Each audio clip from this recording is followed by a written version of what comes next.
Subscribe करें और bell दबाएं ताकि कोई खबर रह न जाए।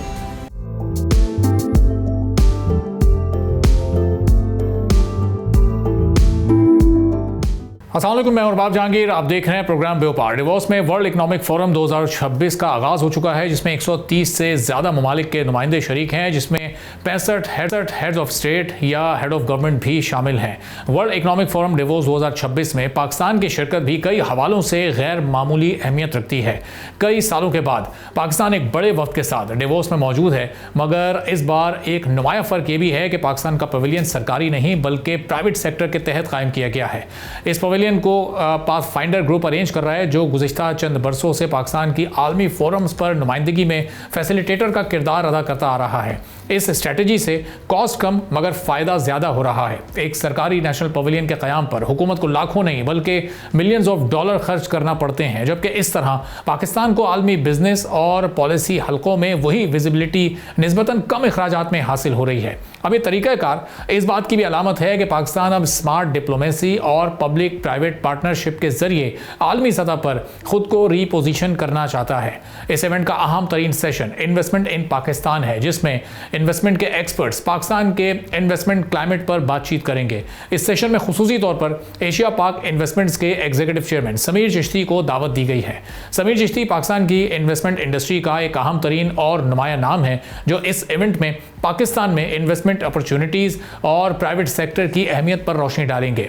डेवोस कॉन्फ्रेंस के दौरान पाकिस्तान में इकोनॉमिक स्टेबिलिटी के साथ मौशी सलाहियतों पर बात होगी। एशिया पाक इन्वेस्टमेंट्स के एग्जीक्यूटिव चेयरमैन समीर चिश्ती ये वाजे करेंगे कि कैसे प्राइवेट सेक्टर को मौके फराहम करके इस स्टेबिलिटी को ग्रोथ में तब्दील किया जा सकता है। एग्जीक्यूटिव चेयरमैन एशिया पाक इन्वेस्टमेंट समीर चिश्ती ने पाथफाइंडर पवेलियन में इस बात पर भी जोर दिया है कि उनका ग्रुप एशिया पाक इन्वेस्टमेंट्स पिछली एक दहाई में पाकिस्तान के मुख्तलिफ सेक्टर्स में इन्वेस्टमेंट के साथ इस नतीजे पर खड़ा है कि पाकिस्तान में सरमायाकारी के लिए ये बेहतरीन और मौजू वक्त है। पाकिस्तान के हर सूबे और हर सेक्टर में इस वक्त हुकूमती रिफॉर्म से इन्वेस्टमेंट के लिए बड़ा पोटेंशियल मौजूद है। समीर चिश्ती ये भी कहते हैं कि हुकूमती इस्लाहात और डिसिप्लिन्ड अप्रोच से वो खुद भी पूरा एतमाद हैं कि पाकिस्तान में 4 अरब डॉलर्स की इन्वेस्टमेंट करने के बाद अब वो मज़ीद 5 अरब डॉलर्स की इन्वेस्टमेंट करने के लिए तैयार हैं और पाकिस्तानी इकॉनमी तेज़ तरीन बुलिश मोमेंटम के साथ आगे बढ़ रही है। डिवोस 2026 में माहिरीन हुकूमती हालिया रिफॉर्म्स के साथ एक्सपोर्ट ओरिएंटेड इन्वायरमेंट में ख़ास तौर पर IT सेक्टर में नौजवानों की शमूलियत से इनोवेशन में इजाफे और आलमी मंडी में इसके बढ़ते हुए किरदार को उजागर किया जाएगा। डिवोस में पाकिस्तान की गुफ्तगू का मरकज़ मैक्रो इकोनॉमिक स्टेबिलिटी के अलावा इन्वेस्टमेंट्स अपॉर्चुनिटीज और डिजिटल पाकिस्तान के साथ IT एक्सपोर्ट्स और एनर्जी रिफॉर्म्स के साथ ह्यूमन डेवलपमेंट है। खासतौर पर टेक्नोलॉजी और डिजिटल इकोनॉमी पर जोर इस बात की निशानदेही करता है कि पाकिस्तान मुस्तकबिल में रिवायती शोबों के साथ साथ नॉलेज बेस्ड इकोनॉमी पर रिलाई करना चाहता है। एक्सपर्ट्स के मुताबिक अगर इस फोरम पर बनने वाले रवाबित को मौसर फॉलोअप के जरिए अमली शक्ल दी गई तो आइंदा 2 से 3 साल में फॉरेन डायरेक्ट इन्वेस्टमेंट में नुमाया इजाफा मुमकिन है। पाकिस्तान पवेलियन के तहत इंस्पायरिंग पाकिस्तान और पाकिस्तान ब्रेकफास्ट जैसे सेशंस का इनेकाद भी किया जा रहा है, जिसमें ग्लोबल इन्वेस्टर्स के साथ थिंक टैंक्स और बिजनेस लीडर्स शरीक हो रहे हैं। इस इवेंट में वज़ीर आज़म शहबाज शरीफ, वज़ीर ख़जाना मोहम्मद औरंगज़ेब और दीगर अहम सियासी और कारोबारी शख्सियात की मौजूदगी पाकिस्तान के लिए एक मजबूत इकनॉमिक सिग्नल समझी जा रही है। पैगाम वाज़ेह है कि पाकिस्तान अब बहरान की मईशत नहीं बल्कि स्टेबिलिटी के बाद तरक्की की जानिब बढ़ती हुई मईशत के तौर पर खुद को इंट्रोड्यूस करना चाहता है। इस साल डिवोस 2026 में पाकिस्तान की शिरकत सिर्फ फॉर्मेलिटी नहीं बल्कि एक स्ट्रेटजी है। ये एक रीब्रांडिंग का मौका है, मगर इस कामयाबी का दारोमदार इस बात पर होगा कि डिवोस के बाद पाकिस्तान इन वादों, मुलाकातों और रवाबित को मटेरियलाइज कर पाता है या नहीं। कितनी चैलेंजिंग ये सिचुएशन होगी, बात करेंगे। अबू बकर साहब जो साबिक CEO हैं पाकिस्तान सॉफ्टवेयर एक्सपोर्ट बोर्ड के, हमारे साथ मौजूद हैं, जो कि डिवोस में एक स्पीकर के तौर पर इस इवेंट में शिरकत कर रहे हैं, और उनके साथ साथ इमरान जो स्विट्जरलैंड डिवोस में बोल न्यूज़ के कॉरेस्पॉन्डेंट हैं, वो भी मौजूद होंगे। बहुत शुक्रिया अबू बकर साहब, प्रोग्राम के लिए आपने वक्त निकाला, और आप भी ज़ाहिर इस वक्त डिवोस में मौजूद हैं। इस अहम तरीन इवेंट में एज ए स्पीकर आप शिरकत करेंगे। तो पाकिस्तान का जो इन्वेस्टमेंट क्लाइमेट है इस वक्त, ऐसे इवेंट्स कितने फ़ायदेमंद साबित हो सकते हैं? पाकिस्तान में फॉरेन डायरेक्ट इन्वेस्टमेंट कैसे आ सकती है? जो इन्वेस्टर्स का इस वक्त एतमाद है वो कितना इससे एनहांस हो सकता है? जी, थैंक यू सर, अस्सलाम वालेकुम, thank you for having me here. बहुत इस वक्त जो है डावोस, आपको पता है कि इस वक्त the most exciting place is in this place, क्योंकि this is one of the biggest, अब जितनी हुई है हर अरसे से हो रही हैं ये डावोस की conferences, but this is heard is one of the biggest one this year. So काफ़ी एक्साइटमेंट है, काफ़ी जो है यहाँ पे एनर्जी नज़र आ रही है। अभी तो कल से शायद पूरा जो फोरम्स और मीटिंग्स शुरू होंगी, इस पर काफ़ी और नज़र आएगा। हमारे लिए ये है, पाकिस्तान के लिए, I think it's a very खुशाइन चीज़ ये है कि माशाल्लाह से पाथफाइंडर वाले बहुत अरसे से ये पाकिस्तान पेविलियन लगा रहे हैं, but this time it is even more special, क्योंकि आई थिंक इट्स, आप ऑलमोस्ट कह लेंगे पब्लिक प्राइवेट ही हो रही है ये, क्योंकि इसमें गवर्नमेंट और प्राइवेट सेक्टर लेड, बिकॉज उनकी तरफ से पेविलियन है और यहाँ पे गवर्नमेंट के काफ़ी लोग भी यहाँ पे मौजूद हैं, including prime minister, deputy prime minister सब भी आएंगे। तो इस वक्त पाकिस्तान के लिए तो आपको पता ही है, जो हमारी इस वक्त दुनिया में एक थोड़ी सी वजीराई हो रही है, जो एक परसेप्शन चेंज हो रहा है इस वक्त, तो time this is the right time. ये बहुत अच्छा हुआ है कि इस दफ़ा कि हमने वर्ल्ड इकोनॉमिक फोरम, जो कि पूरा हब है यहाँ का, पूरी दुनिया में जहाँ भी इकोनॉमिक डिसीजन जहाँ हो रहे हैं, डिप्लोमेसी जहाँ हो रही है, वो यहीं होती है, यहाँ से स्टार्ट होती है, यहाँ से लीड्स मिलती हैं, यहीं से सब कुछ होता है। तो पाकिस्तान के लिए तो बहुत ज़रूरी था कि इसमें बड़ा अच्छा प्रेजेंस है, और इस दफ़ा बहुत अच्छा प्रेजेंस नज़र आ रहा है, और अगले इंशाल्लाह 3 दिन में आपको बहुत ज़्यादा और न्यूज़ आएंगी, क्योंकि काफ़ी यहाँ पे हम लोगों ने सिर्फ पाकिस्तान की, हमने पवेलियन नहीं है, पर पाकिस्तान की पवेलियन के अलावा भी बहुत सारी यहाँ पे ब्रांडिंग हुई हुई है पाकिस्तान की। तो जब लोग यहाँ पे आएंगे लाखों के हिसाब से, तो वो नज़र आएगा उनको कि Pakistan is a major player. हमारा फोकस जो है ऑब्वियसली इकोनॉमिक डिप्लोमेसी पे है यहाँ पे, तो वो उसमें AI और ये जो हमने मेन जो है ना, हमने AI का फोकस करके रखा है और ह्यूमन डेवलपमेंट पे, तो उस पर आपको बहुत सारी चीज़ें यहाँ पे नज़र आएंगी और इसके बहुत फ़ायदे होंगे। हम कॉन्फ्रेंसेसों में तो जाते हैं, but this is a different conference, because यहाँ पे वो डिसीजन मेकर्स आते हैं। दूसरी कॉन्फ्रेंसेज होती हैं उसमें IT कंपनीज आती हैं, यहाँ पे तो बिग डिसीजन मेकर्स आते हैं। अगर यहाँ से हमने अगर अच्छे कॉन्टेक्ट लीड्स के साथ हम यहाँ से निकले, तो यहाँ की जो डील मेकिंग होगी which will be much bigger than any other conference that we have ever attended. तो I am very positive, I am very hopeful, और I think this will be a great next 3 days for us. और अबूबकर साहब, चूँकि आप खुद भी वहाँ मौजूद हैं, प्राइवेट सेक्टर को इस वक्त वहाँ पर बड़ी अहमियत दी गई है, ख़ासतौर पर इस कॉन्फ्रेंस में रिप्रेजेंटेटिव्स प्राइवेट सेक्टर से बहुत बड़ी तादाद में यहाँ पर मौजूद हैं। एशिया पाक इन्वेस्टमेंट्स के समीर चिश्ती साहब भी वहाँ हैं, AKD सिक्योरिटीज़ से फरीद आलम साहब भी हैं, और भी दीगर कई स्पीकर्स और पार्टिसिपेंट्स मौजूद हैं। तो ये जो इस वक्त सोच है प्राइवेट सेक्टर को आगे लाने की और उन्हें स्ट्रेंथन करने की, ये पाकिस्तान के इन्वेस्टमेंट क्लाइमेट में, पाकिस्तान की इकोनॉमी में कितना एक मेजर ब्रेक थ्रू कर सकती है? बहुत मेजर, क्योंकि हम तो ये हमेशा से कहते हैं, मैं 1-1.5 साल से गवर्नमेंट के साथ मैंने PSEB के एज IT मिनिस्ट्री के अंदर काम करके भी देखा।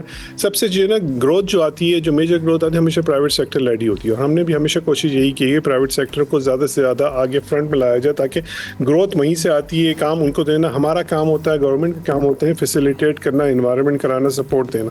But it's is very very very very welcoming कि जो प्राइवेट सेक्टर ने बड़ी अच्छी लीड ली हुई है, और I think this is the way to do it. क्योंकि हम तो गवर्नमेंट के जो लोग हैं, जो मैं अब तो नहीं हूँ, लेकिन जो गवर्नमेंट में जहाँ से होता है, हमारा काम सिर्फ उनको बैकअप, सपोर्ट एंड कोऑर्डिनेशन का होता है। डील सारी होंगी वो प्राइवेट सेक्टर में होंगी, और इंशाल्लाह I think you will see a lot of good news coming out from private sector. और अबूबकर साहब, मैं मजीद भी आपके सामने सवालात रखता हूँ। ज़रा इमरान साहब भी हमें ज्वाइन है, जो इस वक्त डेवोस स्विट्ज़रलैंड में हमारा बोल न्यूज़ के कॉरेस्पॉन्डेंट हैं।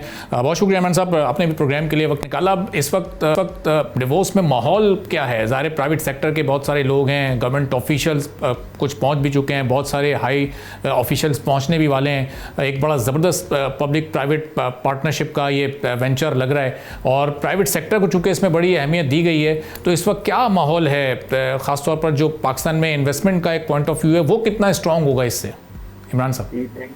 Thank you Arbab for having me. इस वक्त डावोस में खासी गहमा गहमी है, क्योंकि ये कल से ये डावोस का फंक्शन शुरू हुआ है, और ये 5 दिन तक कंटिन्यूस रहेगा। यहाँ पर दुनिया भर के जो प्राइवेट सेक्टर के लोग हैं, दरअसल ये अरसा दराज से प्राइवेट सेक्टर के बिहाफ पर ही इस फोरम को तकबीयत मिल रही है, और पाकिस्तान पाथफाइंडर के जरिए हर साल इसमें कंट्रीब्यूट भी कर रहा है, पार्टिसिपेट भी कर रहा है।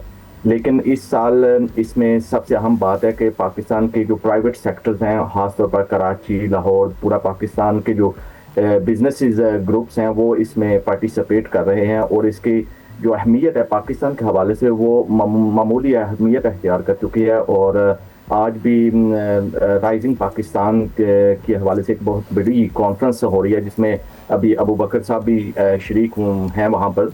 और सबसे अहम बात ये है कि एशिया पाक इन्वेस्टमेंट ग्रुप के जो एग्जीक्यूटिव चेयरमैन समीर चिश्ती साहब हैं वो की नोट स्पीकर के तौर पर वहाँ शिरकत करेंगे और अपना बताएंगे कि इस वक्त यहाँ इस कॉन्फ्रेंस में इस साल बहुत अहम टॉपिक्स पे डिस्कशंस की जा रही हैं, जिसमें क्लाइमेट चेंज है, डिजिटलाइजेशन है, AI है, साइबर सिक्योरिटी है, उसके साथ ही साथ हित्ते में जो बदलती सूरत है उस हवाले से भी काफ़ी इसमें तब्दीलियाँ आ रही हैं। और साथ ही साथ पाकिस्तान से मंडे से जो हमारे फाइनेंस मिनिस्टर हैं औरंगजेब साहब सेनेटर भी हैं वो यहाँ पहुँच चुके हैं और आज कुछ ही लम्हे के बाद पाकिस्तान के prime minister, deputy prime minister और उनके वफद जो है वो यहाँ पर पहुँचेगा और सुबह से इस डावोस की जो पाकिस्तान के हवाले से काफ़ी एक्टिविटीज़ वो शुरू हो जाएंगी, जिसमें पाकिस्तान आपको नुमाया अपना किरदार अदा करता नजर आएगा। लेकिन अगर आप ओवरऑल इसका जायजा लें पूरे डावोस में, तो इस वक्त तमाम ममालिक से अपनी कोशिशों में मसरूफ़ हैं कि वो अपने ममालिक की बिल्ड इमेजिंग कर सकें और यहाँ से बेहतर से बेहतर नताइज हासिल करके लेके जा सके अपने ममालिक की माशियत के लिए। ठीक है। अच्छा अबू बकर साहब, इसमें चूँकि तकरीबन सारे वो सेक्टर्स जो कि आगे पाकिस्तान की इकॉनमी को ऊपर ले जाने में गेम चेंजिंग रोल प्ले कर सकते हैं उन पर यहाँ फोकस किया गया है। इन सेक्टर्स में इस वक्त फॉरेन डायरेक्ट इन्वेस्टमेंट आना कितना ज़रूरी है, चूँकि पाकिस्तान ने पिछले 20 से 25 साल में स्ट्रगल किया है। एनुअल हम अगर इसका फिगर भी देखें तो कोई $2.1 बिलियन के अराउंड बनता है पाकिस्तान में फॉरेन डायरेक्ट इन्वेस्टमेंट का फिगर पिछले 24 से 25 साल में। तो ये ऐसे सेशंस इस फिगर को कितना ऊपर ले जा सकते हैं? एशिया पाक इन्वेस्टमेंट और दीगर AKD सिक्योरिटीज़ या और दीगर जो इस तरह की प्राइवेट कंपनीज इस वक्त जो कि पाकिस्तान में इन्वेस्टमेंट लाने में बड़ा इंपॉर्टेंट रोल प्ले कर रही हैं, उनकी यहाँ मौजूदगी कितनी अहमियत की हामिल है? ये इन्वेस्टमेंट पाकिस्तान में मुस्तकबिल में बढ़ेगी इससे? जी, I think this is a very positive science है। देखें सर, एक तो प्राइवेट सेक्टर के इन्वॉल्व, लास्ट ईयर भी यहीं पे था, मुझे प्राइवेट सेक्टर इतना नहीं नज़र आया जितना इस साल मुझे जो ना प्राइवेट सेक्टर का प्रेजेंस नज़र आ रहा है। तो I think this is a good trend कि हमें नज़र आ रहा है कि उन लोगों को भी अपॉर्चुनिटी नज़र आ रही है, इसीलिए वो यहाँ पे प्राइवेट सेक्टर में भी ज़्यादा obviously they are looking for big opportunities and this is there. SIFC भी यहाँ पे इन्वॉल्व है, उसमें भी उन्होंने भी काफ़ी इन्वेस्टमेंट फैसिलिटेशन चल रही हैं।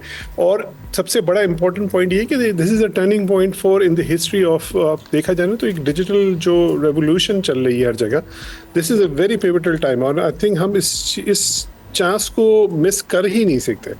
ये तो this is I always say, मैं हमेशा जब भी कहा है, time for Pakistan is now. Pakistan now is our trend, is our brand, is our thing कि अब जो हमारे पास अपॉर्चुनिटी इस वक्त आई है, क्योंकि हमें दुनिया में एक बहुत ज़्यादा हमारा एक एक्सेप्टेंस भी मिल रही है, परसेप्शन भी थोड़ा बेहतर हो गया है और हमारे पास लोगों की इन्वेस्टर्स की जो है ना इंटरेस्ट आना बहुत ज़्यादा शुरू हो गया, इसलिए अब उनको नज़र आ गया है कि there is so much human talent that is available for us and the economies are changing everywhere.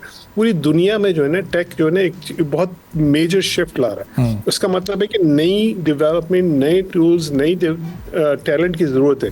अब वो नई टैलेंट को ये तो वो रीस्किल होती हैं ज़्यादातर कुछ चीज़ें, लेकिन हमारे पास वो चीज़ एक फ़ायदा ये है कि हम शायद पहले इन दौर में जब इंटरनेट आए, ऑटोमेशन आई, इंडस्ट्रियल हुई, तो हमने पीछे रह गए। लेकिन हमारे पास चांस ये हो गया है कि हम इसको अब लीफ फ्रॉग कर सकते हैं, क्योंकि हम अब वो स्टेज पे आ गए हैं कि हमारे पास कि हम बहुत लीन होकर हम आगे जा सकते हैं उन कंट्री से जिनके पास बहुत सारा इंफ्रास्ट्रक्चर इन्वेस्टमेंट पहले से हो चुकी है इन चीज़ों में। उनके लिए चेंज करना ज़्यादा मुश्किल है, हमारे लिए चेंज करना ज़्यादा, इसीलिए we are going all in. अगर आप देखेंगे यहाँ पे आपको उसमें भी बहुत नज़र आएंगी साइंस, जो भी हमारी इंशाल्लाह भी आप देखेंगे 9-10 को इस्लामाबाद AI समिट भी अनाउंस हुई है, उसमें पूरी दुनिया से लोग आ रहे हैं और सब focus is on the new economy, on the new digital world and the new AI economy. हमने इस वक्त पूरा अपना जो है ना लेज़र फोकस कर दिया कि हमें फॉरेन डायरेक्ट इन्वेस्टमेंट चाहिए और हमारे पास टैलेंट भी है, हमारे पास टूल्स भी हैं, हमारे पास विल भी है, हमारे पास गवर्नमेंट और हर पूरी होल ऑफ गवर्नमेंट अप्रोच की पूरी सपोर्ट भी इस वक्त पैक है। तो आज the private sector comes in, I think this is icing on the cake. So now everything is all aligned. हम इसमें मेरे हिसाब से अभी तो $2 बिलियन आपने जो एक नंबर दिया था, कोट किया था, I think we are looking at multiples of this, क्योंकि ये इन्वेस्टमेंट्स जो हैं इस नए दौर की वो बहुत बड़ी अमाउंट्स की भी हैं, इंफ्रास्ट्रक्चर की भी हैं, और हमारे पास द की इंग्रेडिएंट जो है ना वो है human development which we own and have it. We just have to keep focus and we have to keep executing and we have to keep doing what we're doing right now with the diplomacy side. और अबू बकर साहब, ये पिछले 2-3 decades में ही जब technology इस पूरी दुनिया में आई और उसने इकोनॉमी में अपना एक रोल प्ले किया, डेवलप वर्ल्ड ने उसको बहुत जल्दी अडॉप्ट किया। अब उस डेवलप वर्ल्ड में उन कंट्रीज़ में और पाकिस्तान में जो इस वक्त एक गैप आ चुका है, तो ये इस तरह के इवेंट से, जो भी आपने भी कहा कि AI कॉन्फ्रेंस होने जा रही है, ITCN अभी रिसेंटली लाहौर में हुई, ये इवेंट डिवोस में हो रहा है, फिर एसोसियो आने वाले साल, इसी साल में नवंबर में हम वो भी होस्ट करेंगे। तो ये इस तरह के इवेंट से वो जो एक गैप आके आ चुका है पाकिस्तान में टेक्नोलॉजी की एडॉप्शन में, वो कवर अप हो सकता है, और जो फिगर्स हमारा उसके रेवेन्यू का या उसकी एक्सपोर्ट्स का है वो हम फिर बहुत तेज़ी के साथ कवर अप कर सकते हैं। बिल्कुल, देखें वही मैं बात की कि अभी इस वक्त हमारे पास फोकस आ गया है दुनिया के इन्वेस्टर्स का, हमारी तरफ नज़रें आ गई हैं, and that was the most important. पिछले कुछ डेकेड से हमारी तरफ इतनी नज़र आई नहीं थी, वो they didn't even look at Pakistan as a market where they can actually get the right people and talent and build products, एंड यहाँ पे कोई वो है। अब आपको उनको नज़र आया दो चीज़ें, एक तो उनको इंफ्रास्ट्रक्चर यहाँ पे लोकली भी काफ़ी डेवलपमेंट का नज़र आएगी अपॉर्चुनिटी कि यहाँ पे हमारा obviously we have a country of 250 million with growing economy, तो उनको तो वो भी एक अपॉर्चुनिटी नज़र आती है। उसके साथ साथ उनको अपनी इकोनॉमी इसको चलाने के लिए, क्योंकि there is a global shortage, ये तो सबको पता है, there is a global shortage of high skill talent anywhere in the world. Anywhere आप आज भी बोलेंगे ना कि मुझे 100,000 AI के इंजीनियर्स चाहिए, तो nobody can give it to you. But हमारे पास इस तरह की पोटेंशियल अपॉर्चुनिटी है कि हम if we focus and execute we can do some of these things that other countries can. हमारे पास ये अपॉर्चुनिटी शायद इससे पहले कभी नहीं आई थी, जो अब आ गई है। अब ये है कि it's just now with this right public private partnerships and similar like that, आपने बताया एसोसियो भी हम होस्ट करेंगे, DCO का जो हमने DFDI का इवेंट होस्ट किया था वो भी इंशाल्लाह इस दफ़ा हम होस्ट करेंगे, हम AI समिट भी होस्ट कर रहे हैं, ITCN भी हुआ है। तो I think that gives a very very clear message to the world, we are ready, we are open for business, we mean business, and we are fully capable and we have full support behind it to make sure that this time we're not going to miss it. और अगर sir Pakistan को इस वक्त investment point of view से इस वक्त develop world में consider किया जा रहा है एज नई मार्केट, जो स्किल्ड लेबर का आप इस वक्त जिक्र कर रहे हैं, उनकी कंसीडरेशन इस वक्त हो रही है कि हाँ यहाँ पाकिस्तान में भी टॉप लेवल के स्किल्ड पर्सनस मौजूद हैं, और चूँकि हम देखते हैं कि हर साल 6, 6.5, 7 लाख लोग बाहर भी जा रहे हैं, एक उसको एक ब्रेन ड्रेन की इस तरह से ताबीर किया जाता है। तो ये जो सिचुएशन है ये भी पाकिस्तान के हक में एक बेहतर सिचुएशन क्रिएट कर सकती है, चूँकि उससे हम देख रहे हैं कि हमारी रेमिटेंसेस भी बहुत ज़्यादा बढ़ रही हैं, दीगर ममालिक में पाकिस्तान के लोगों की एक्सेप्टेंस भी बढ़ रही है। नहीं तो इसका थोड़ा सा may be contrary point of view है कि 7-8 लाख लोग बाहर जाते हैं, इसमें अगर आप देखें ना तो हाई स्किल्ड का नंबर जो है ना वो इट्स मच लोअर। अच्छा, ये है ज़्यादातर ब्लू कॉलर जॉब्स जो बाहर जा रही हैं, विच इज़ हमारे पास लेबर की थोड़ी सी ओवर सप्लाई तो है, हमें भी पता है। तो इट इज़ नथिंग रॉन्ग कि अगर हम थोड़ी सी ओवर सप्लाई को नॉर्मलाइज करते हैं, क्योंकि हमारे पास कैपेसिटी बहुत है लेबर की बनाने के लिए, और जो उसमें से 7 लाख में से ना nothing 90% is all blue collar jobs that goes outside. So I think it is not as bad as people think that is going on a brain. Yes, हो रही हैं, जा रहे हैं लोग, ऐसा नहीं है, लेकिन हमारे पास शायद इतनी हमारे पास सप्लाई, और हम अगर इसको पाइपलाइन को बिल्ड करते रहें ना अच्छे तरीके से, और इसमें हम और नए लोग आते रहें और सही तरह स्किल और राइट स्किल के लोग आते रहेंगे, तो I don't think so the brain drain is that of a big of a problem as people sometimes think it is. क्योंकि मैंने इंडस्ट्री में भी देखा है, मैं जब भी जाता हूँ नए यंग लोगों को देखें तो it just like all your hopes will come like 5 times bigger when you see the young people जो इतने smart, connected and are doing amazing things, उनको बस opportunities देते रहेंगे। तो आई थिंक ये मेरे हिसाब से brain drain is not as big of an issue. ठीक है, चलें, बहुत शुक्रिया अबू बकर साहब। पाकिस्तान सॉफ्टवेयर एक्सपोर्ट्स बोर्ड के साबिक CEO हमारे साथ मौजूद थे। इमरान साहब हमारे कोस्टाती मौजूद हैं। इमरान साहब, ये जो इस वक्त वहाँ पर बहुत सारे लोग प्राइवेट सेक्टर के पहुँचे हैं, कितने ऑप्टिमिस्टिक हैं इस इवेंट को पाकिस्तान के लिए कितना फ़ायदेमंद करार दे रहे हैं? कुछ लोगों के व्यूज़ आप तक पहुँचे, इस वक्त क्या तासुरात और ख्यालात हैं इन लोग? देखें, पाकिस्तान के लिए एक बहुत बड़ी अपॉर्चुनिटी है यहाँ पर, लेकिन ये है कि हमारा एक ही सोर्स है जो इस पूरे पाकिस्तान पवेलियन को रिप्रेजेंट करता है, वो है पाथफाइंडर।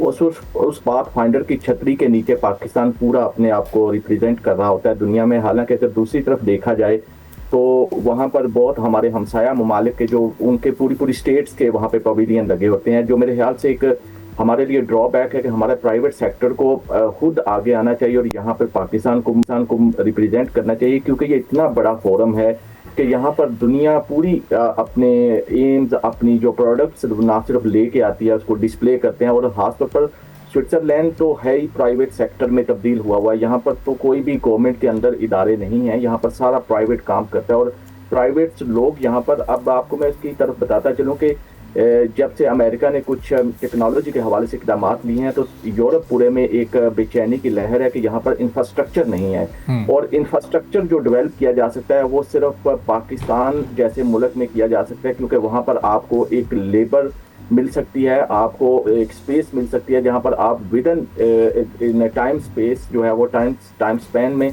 वहाँ पे आप बहुत बड़ा इंफ्रास्ट्रक्चर डेवलप कर सकते हैं। और अब दुनिया जो है वो पाकिस्तान को देख रही है और वो चाह रहे हैं कि पाकिस्तान के साथ आगे चलकर मुस्तकबिल में इनके साथ बिजनेस किया जाए। इसी वजह से इसका नाम राइजिंग पाकिस्तान रखा गया और ये भी कहा जाए, हर तरफ से यही आवाज़ें आ रही हैं कि नेक्स्ट डेस्टिनेशन पाकिस्तान। अब अगर मैं समझता हूँ कि अगर हमारे प्राइवेट सेक्टर जो हैं, जैसे एग्जीक्यूटिव चेयरमैन एशिया पाक ग्रुप के जैसे समीर चिश्ती साहब हैं, ये इनका ग्रुप है, ये अगर थोड़ा सा स्टेप आगे लें और पाकिस्तान को एक सेपरेट पवेलियन के तौर पर रिप्रेजेंट करें तो मैं समझता हूँ कि ना सिर्फ इससे पाकिस्तान के का बहुत ज़्यादा फ़ायदा होगा बल्कि एशिया पाक इन्वेस्टमेंट ग्रुप को बहुत ज़्यादा इसका एडवांटेजेस मिलेंगे और उन्हीं के बदौलत पाकिस्तान भी तरक्की करेगा। और इस वक्त हर तरफ जो है वो पाकिस्तान हो रही है यहाँ डिवोर्स में। ठीक है, बहुत बहुत शुक्रिया। इमरान साहब स्विट्ज़रलैंड से हमारे साथ मौजूद थे। कल ये बड़ा इंपॉर्टेंट सेशन होने जा रहा है इन्वेस्टमेंट इन पाकिस्तान, जिसमें एशिया पाक इन्वेस्टमेंट्स के एग्जीक्यूटिव चेयरमैन समीर चिश्ती भी एक स्पीकर के तौर पर शिरकत करेंगे। वहाँ पर दीगर पार्टिसिपेंट्स भी मौजूद हैं, प्राइवेट सेक्टर से फरीद आलम साहब भी वहाँ पर मौजूद होंगे जो हमारे इस प्रोग्राम के रेगुलर मेहमान भी हैं। तो एक ब्रेक लेते हैं अभी और फिर कल ज़ाहिर है इस अहम इवेंट पर आपको मज़ीद भी अपडेट करते रहेंगे। अभी एक ब्रेक के बाद एक और अहम मौजू के साथ हाजिर होंगे।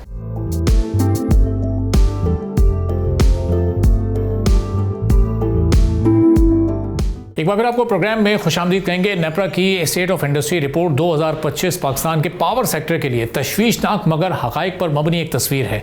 इस रिपोर्ट के मुताबिक बिजली का असल बहरान बिजली बनाने से ज़्यादा बिजली डिस्ट्रीब्यूशन के सिस्टम में खराबियों की वजह से है, यानी डिस्कोस की नाकामी आज पूरी मईशत सर्कुलर डेट की लपेट में है। नाकिस गवर्नेंस के अलावा बिजली चोरी और कम रिकवरी के साथ सियासी मुदाखलत ने भी पूरे निज़ाम को गैर मौसर बना दिया है, जिसका बराह रास्त नुकसान कंज्यूमर्स और मुल्क की मईशत को हो रहा है। इस रिपोर्ट में वाज़ेह किया गया है कि 2025 के दौरान डिस्कोस के नुकसानात की वजह से सर्कुलर डेट में 397 अरब रुपए का इजाफा हुआ है। हैरानकुन तौर पर सिर्फ एक कंपनी टेस्को मुकर्ररा हदफ हासिल कर सकी है, जबकि बाकी तमाम डिस्कोस नाकाम रही हैं। के इलेक्ट्रिक के अलावा पेस्को और हेस्को के साथ सेप्को और केस्को जैसे इदारे तवील लोड शेडिंग के साथ नाकिस सर्विस और कम वसूलियों की वजह से हुकूमत पर बोझ बनते जा रहे हैं। इस सूरत हाल में बिजली महंगी होने के बावजूद सिस्टम खसारे में जा रहा है। तवानाई की पैदावार और तरसील में भी संगीन गलत फैसले सामने आए हैं। थर के कोयले से चलने वाले सस्ते पावर प्लांट्स को सिर्फ 23% कैपेसिटी पर चलाया जा रहा है, जबकि लाहौर मिटियारी ट्रांसमिशन लाइन महज 35% इस्तेमाल हुई। इसके बावजूद इन मंसूबों को मुकम्मल कैपेसिटी पेमेंट्स दी गई हैं, जिससे बिजली की कॉस्ट मजीद बढ़ी है। टेक एंड पे पॉलिसी के तहत बिजली ना लेने के बावजूद अदायगियाँ की गई हैं, जिसका बोझ आखिरकार कंज्यूमर्स पर डाल दिया गया। महंगी बिजली और नाकिस सर्विसेज ने कंज्यूमर्स को अल्टरनेट एनर्जी ज़राए इख्तियार करने पर मजबूर कर दिया है। सोलर पैनल्स और बैटरी स्टोरेज तेज़ी से मकबूल हो रहे हैं, जिससे नेशनल ग्रिड पर रिलाई करना कम हो रहा है। ये ट्रेंड मुस्तकबिल में डिस्कोस की माली मुश्किलात को मजीद बढ़ा सकता है। नेपरा के मुताबिक असल मसला गवर्नेंस का है। गुज़िश्ता 20 साल में डिस्कोस खुद को एक प्रोफेशनल कॉर्पोरेट इदारा साबित नहीं कर सकी। कमजोर बोर्ड के साथ डिजिटल डेटा की कमी और वफाकी हुकूमत की हद से ज़्यादा मुदाखलत रिफॉर्म्स की राह में रुकावट बनी है। 233 अरब रुपए के डेट सर्विसिंग सरचार्जेस कंज्यूमर्स पर डालना सिस्टम की नाकामी की वाज़ेह मिसाल है। रिपोर्ट में खबरदार भी किया गया है कि अगर तरसीली निज़ाम का मुकम्मल इस्तेमाल के साथ मकामी सस्ती तवानाई के अलावा डिजिटल मीटरिंग और सख्त गवर्नेंस रिफॉर्म्स ना हुई तो बिजली मजीद महंगी और मईशत मजीद कमज़ोर हो सकती है। अब इस सूरत हाल बेहतर किया जा सकता है। जो मुस्तकबिल में डिस्कोस की प्राइवेटाइजेशन का प्लान है, क्या वो इस सर्कुलर डेट में कुछ कमी की वजह बन सकता है? कितनी कामयाबी के साथ वो प्लान आगे बढ़ सकता है, इस पर हम बात करेंगे। इस वक्त हमारे साथ मौजूद हैं ज़फ़र इकबाल सुबानी साहब, डायरेक्टर हैं Sindh economy zone management company के, मुख्तलिफ एनर्जी सेक्टर के अहम ओहदों पर भी काम कर चुके हैं। ज़फ़र साहब, बहुत शुक्रिया प्रोग्राम के लिए, आपने वक्त निकाला। अभी जो एनर्जी क्राइसिस इस वक्त हमारे मुल्क में है, या इसको डिस्ट्रीब्यूशन कंपनीज़ का क्राइसिस हम कहें तो शायद ज़्यादा बेहतर होगा, ये इससे कैसे निजात मुमकिन है? ये 397 अरब का सर्कुलर डेट में इजाफा, ये कितना अलार्मिंग है इस वक्त पाकिस्तान की इकोनॉमी और फिर खास तौर पर एनर्जी सेक्टर के लिए? शुक्रिया, आपने मुझे इनवाइट किया। थोड़ा सी मैं प्रीएम्बल दे रूं आपका कि आजकल जितने भी ये सेमिनार और टॉक इकोनॉमी पे होती है, तो दो बातों के ऊपर जोर है कि पाकिस्तान को इस वक्त सबसे बड़ा चैलेंज जो है वो एक इस वक्त हाई टैक्स रेट है जो कि इंडिविजुअल के ऊपर है और कॉर्पोरेट के ऊपर है, और दूसरा जो है बिजली की प्राइस जो है वो अगर जब हम कंपेयर करें रीजनल कंट्रीज से तो बहुत बड़ा इस वक्त फर्क आ रहा है आपका कि जो है प्राइस रीजनल कंट्रीज की और हमारी है इसके अंदर। तो जहां तक पावर डिवीजन का ताल्लुक है और इस वक्त मिनिस्ट्री का ताल्लुक है, उन्होंने तो अपनी कोशिश 2 साल की, और जो आपके जो के आईपीपी के एग्रीमेंट है उसको किसी तरीके से आईपीपी से मनवाया, उनके डॉलर को फ्रीज किया, उनके एग्रीमेंट माइनस किए, तो वो आसान काम नहीं था आपका, क्योंकि सॉवरेन गारंटीज दी हुई थी गवर्नमेंट ने।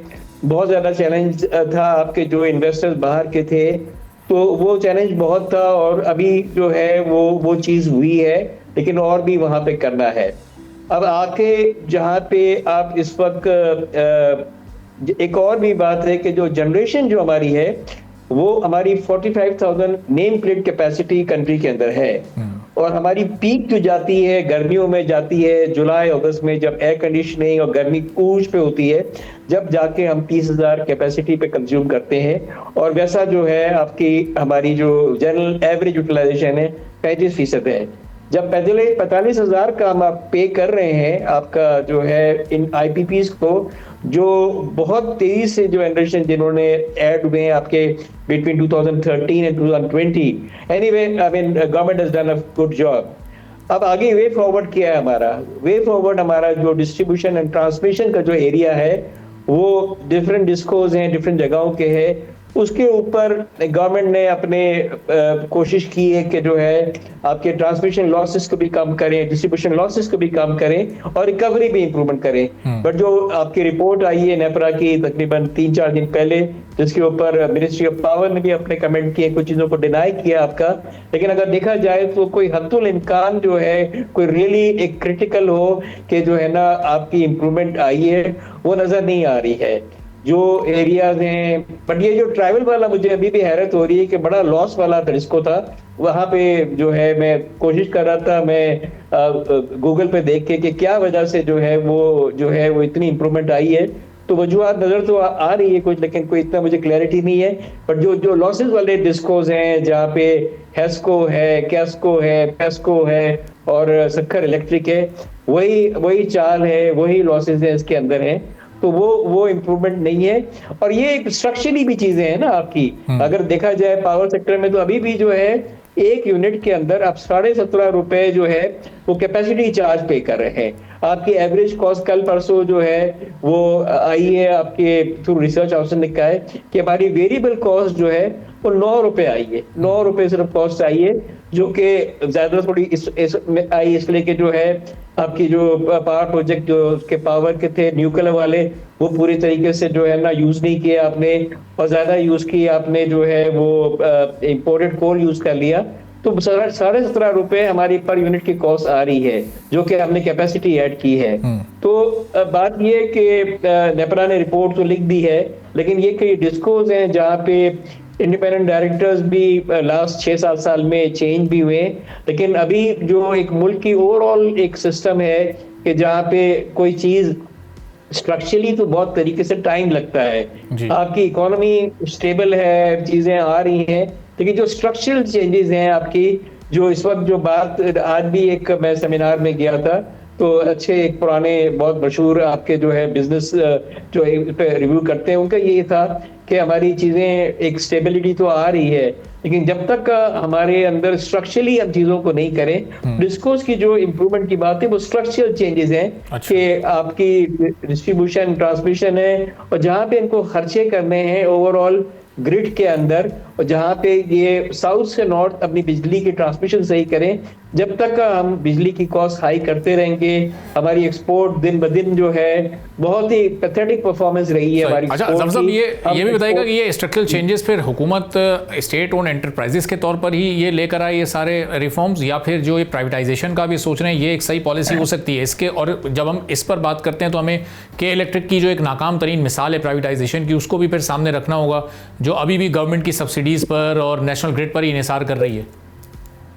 चलें, एक पॉजिटिव चीज ये है कि जो पीआईए की प्राइवेटाइजेशन, मैं खुद 9 साल में प्राइवेटाइजेशन के बोर्ड पे रहा बिटवीन 2013 से 2023 तक का। अनफॉर्चुनेटली आसान जो है वो लो हैंगिंग फ्रूट तो हमने आराम से कर लिए, हबीब बैंक, यूबीएल, लेकिन जो पावर सेक्टर की जो एक हमने शुरू किया था 9 पावर सेक्टर और 3 जेनको को हमने एक साथ प्राइवेटाइजेशन का एक अमल शुरू किया था 2014-15 के अंदर।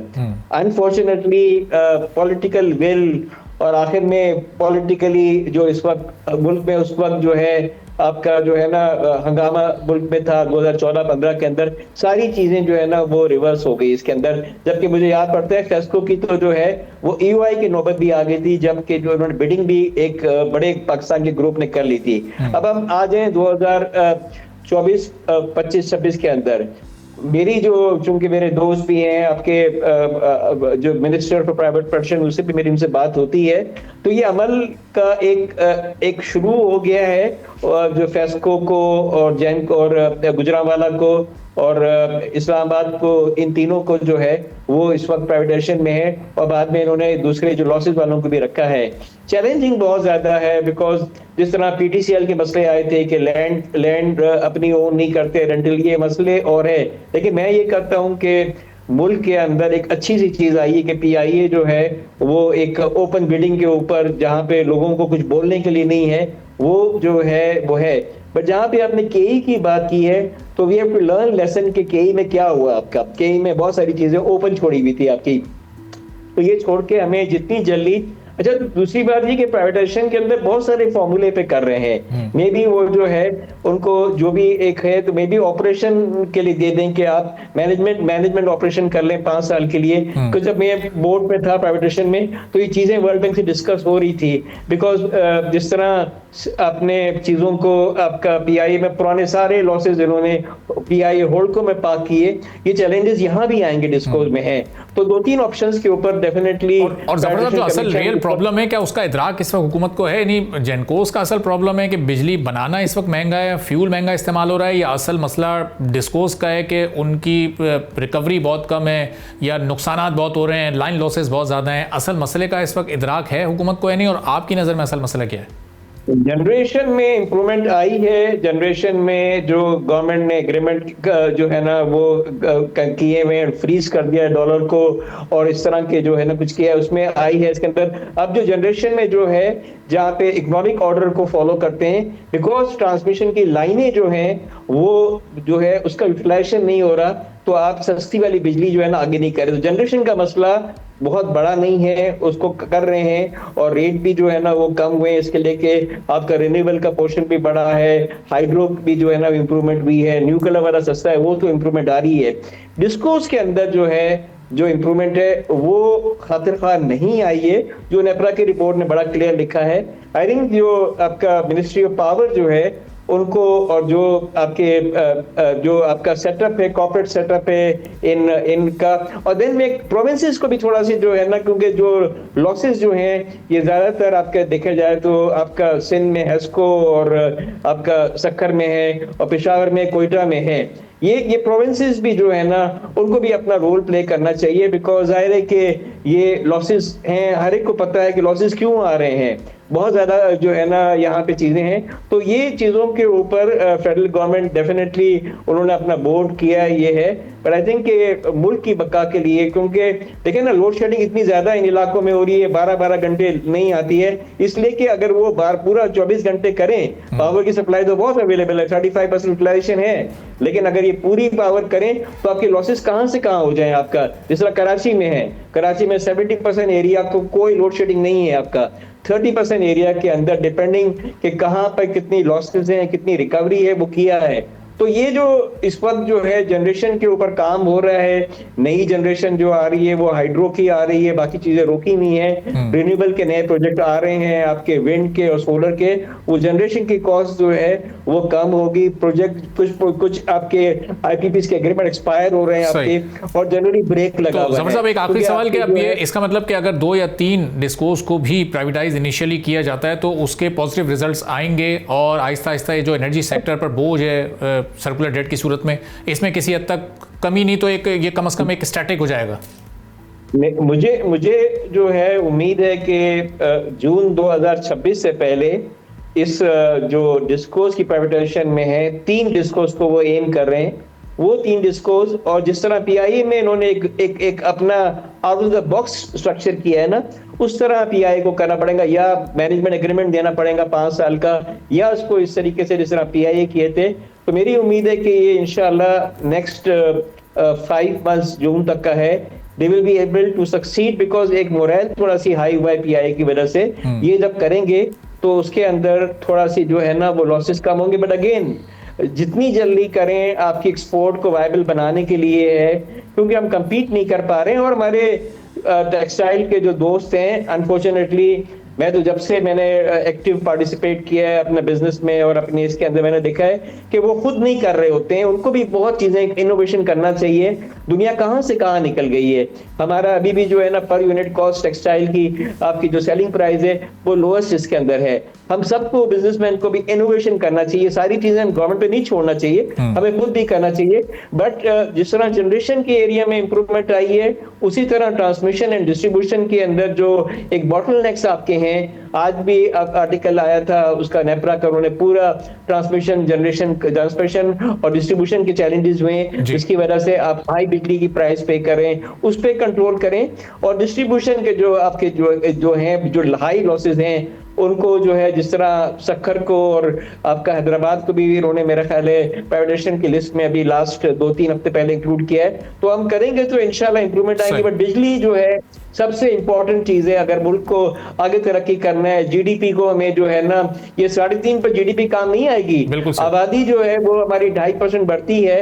अभी जो आज आईएमएफ की फोरकास्ट है कि जीडीपी हमारा 3.1 है, 3.1 में काम नहीं होगा। ये जो जितने नए लोग जो अपने जॉब मार्केट में आएंगे, वो मतलब ये कि मुश्किल हो जाएगी किस तरह हम उनको देख हाथ अंदर। बिल्कुल सही, जबरदस्त, बड़ी मुनासिब आपकी और काबिल अमल तजावीज़ हैं। अब देखना है कि किस इंटेंशन या विल के साथ इनको कंसीडर किया जाता है हुकूमत की तरफ से, और फिर कब इस पर सीरियसली काम भी होता है ताकि नुकसानात को और ये लॉसेस को कम किया जा सके। बहुत बहुत शुक्रिया Zafar Iqbal Subhani sir, Sindh economy zone management company हमारे साथ मौजूद थे, गुफ्तगू आपने सुनी। इसी के साथ नाज़रीन आज के प्रोग्राम से इजाज़त दीजिए, अल्लाह हाफ़िज़।